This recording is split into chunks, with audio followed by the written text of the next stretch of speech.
One family. Once upon a time, a family. குடும்பம்னா குறை இருக்கும் தான். ஆனா நமக்குன்னு இருக்கிறது ஒரே ஒரு குடும்பம் தான். ஸோ மும்பைக்குள்ள நடந்த மேட்ச்ல என்னென்ன விஷயம் வந்துட்டு ஹிட்டு, என்னென்ன விஷயம் வந்துட்டு ஷிட்டு, என்னென்ன விஷயம் ஒரு கொட்டு அப்படிங்கிறத பார்த்துடலாம். ஒருவேளை பவுலிங் யூனிட்ல ஏதாவது சொதப்புச்சுன்னா அதை வச்சு நம்ம தப்பிச்சுக்கலாம் அப்படின்னு ரிஷப் பண்டோட பிளான் தெரியாம கரெக்டான நேரத்துல சூப்பரா டெலிவரி பண்ண லக்னோ டீமோட லார்டு தாக்கூர், ஆவேஸ் கான், திக்வேஷன் இவங்க 3 பேர்த்தோட பவுலிங் மேலே ஹிட்டு. ஸ்ட்ரைக்கர் நான் ஸ்ட்ரைக்கர் ரெண்டு பக்கமே சூரியகுமார் யாதவே பேட்டிங் ஆனா எப்படி இருக்கும் அப்படிங்கறத காமிச்ச நம்ம ரெண்டு ஸ்கையோட பேட்டிங் இன்னைக்கு ஹிட்டு. அதிசயம் ஆனால் உண்மை அப்படின்ற மாதிரி 1 இல்ல 2 இல்ல மொத்தமா 5 விக்கெட்டை தூக்கின குன்ஃபு பாண்டியாவோட பவுலிங் இன்னைக்கு ஹிட்டு. சரி, இன்னைக்கு என்னெல்லாம் வந்துட்டு ஷிட்டு அப்படின்னு பார்த்தோம்னா, டீம்ல ரோஹித் சர்மா இல்லைன்னா என்ன, அவர் வேலையை நான் பாத்துக்கிறேன் அப்படின்னு அவரை விட அவரோட வேலையை சிறப்பா செஞ்சுட்டு போன வில் ஜாக்ஸோட பேட்டிங் நேத்து ஷிட்டு.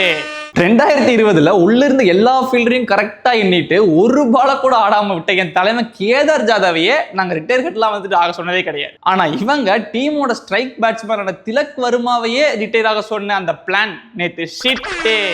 எந்த விஷயத்துக்கு ஒரு கொட்டு அப்படின்னு பார்த்தோம்னா, ரோஹித் சர்மா வெளியே வந்துட்டு மகனே நல்லா பவுலிங் போட்டுரு, மகனே நல்லா கீப்பிங் பண்ணிரு அப்படின்னு எல்லாத்தையுமே சொல்லி கொடுத்துட்டு விக்கெட் ஆனா அப்பீல் பண்ணுங்கிறத சொல்லி கொடுக்காம விட்டாரு போல.